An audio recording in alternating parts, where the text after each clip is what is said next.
నమస్తే welcome to mega 9 పక్కా local Telangana news. ఇక వివరాల్లోకి వెళ్తే ఉమ్మడి ఆదిలాబాద్ జిల్లా వ్యాప్తంగా విస్తారంగా వర్షాలు కురుస్తున్నాయి. దీంతో కడెం ప్రాజెక్టుకు భారీగా వరద నీరు రావడంతో 17 గేట్లు ఎత్తి దిగువకు నీటిని కిందకు వదులుతున్నారు. అటు ఎల్లంపల్లి ప్రాజెక్టుకు భారీగా వరద నీరు చేరుతోంది.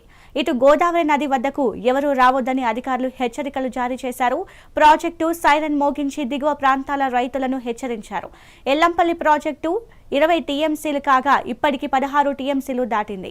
ఇక ఇదే అంశంపై మరింత సమాచారం ఆదిలాబాద్ నుంచి శ్రీనివాస్ గారు అందిస్తారు. శ్రీనివాస్ చెప్పండి. ఉమ్మడి ఆదిలాబాద్ జిల్లా వ్యాప్తంగా గత రాత్రి భారీగా వర్షం కురుస్తుంది. అటు ఆదిలాబాద్, నిర్మల్, మంచిర్యాల, కొమరంభీం జిల్లా ఈ 4 జిల్లాల్లో విస్తారంగా వర్షాలు కురుస్తున్న పరిస్థితి. దీంతో వాగులు, వంకలు కూడా పొందుతున్న పరిస్థితి ఏర్పడుతుంది. ముఖ్యంగా మనం చూస్తే నిర్మల్ జిల్లాలోని కడెం ప్రాజెక్టు కూడా భారీగా వరద రావడంతో కూడా ఇప్పటికీ 17 గేట్లు ఎత్తి కింద దిగువకైతే నీళ్లు వెళ్ళిపోయిన పరిస్థితి ఏర్పడుతుంది. దీంతో ఆ నీరంతా కూడా ఎల్లంపల్లి ప్రాజెక్ట్ రావడం, ఎల్లంపల్లి ప్రాజెక్టు 20 టీఎంసీ కెపాసిటీ ఇప్పటికి 16 టీఎంసీ పైన కూడా వరద నీరు రావడం జరిగింది. దీంతో కూడా గోదావరి పరిసర ప్రాంతాల కూడా ఎక్కువ జారీ పరిస్థితి. అదే కూడా ఆదిలాబాద్ టౌన్ లో కూడా భారీగా వరద చేరుతుంది. వాటి కూడా పరిస్థితి పడుతుంది. మధ్య జిల్లా కేంద్రంలో కూడా భారీగా వరద రావడం జరిగింది. పలు ప్రాంతాలు కూడా వాటర్ కూడా వాటర్ పరిస్థితి జరిగింది.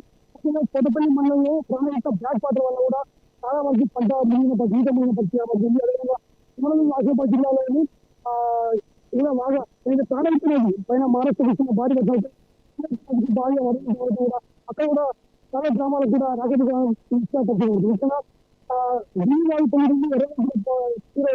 దీంతో కూడా 16 గ్రామాలకు కూడా రాకెట్ పరిస్థితి.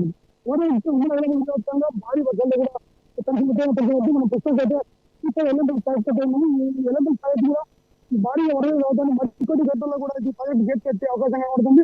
అధికారులు సూచించారు. అంతేకాకుండా ఏదైతే ఎల్లంపల్లి ప్రాజెక్టు సైన్ మోగించారు, మరికొద్ది గంటల్లో కూడా గేట్లు ఎత్తి కింది దిగువ నీరు అవుతామంటే ఎవరు కూడా నది ప్రాంతం వెళ్ళదని చెప్పి చెప్పాలి. ఎవరు మత్స్యకారులు కానీ లేక రైతులు కానీ పుష్టి కప్పలు కూడా ఎవరు వెళ్ళదని చెప్పి కూడా ఎత్తిన పరిచయం పడుతుంది. నా ప్రస్తుతం అయితే శ్రీపాద ఎల్లంపల్లి ప్రాజెక్ట్ వద్ద ఉన్నాము. మరికొద్ది నిమిషాల్లో కూడా ఎల్లంపల్లి ప్రాజెక్టు అధికారులు చేస్తున్నారు. ఇప్పటికైతే ఇరిగేషన్ అధికారులు వచ్చి ఇక్కడ మొత్తం కూడా సమీక్షించారు.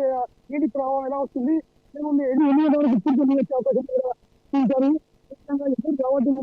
పాటు అంతగా కరెక్ట్ చేశారు. గ్రామాలు కూడా సాటింపు చేసే పరిస్థితి ఎవరు కూడా రైతు పంట రావడం కూడా రైట్, థ్యాంక్ యూ శ్రీనివాస్.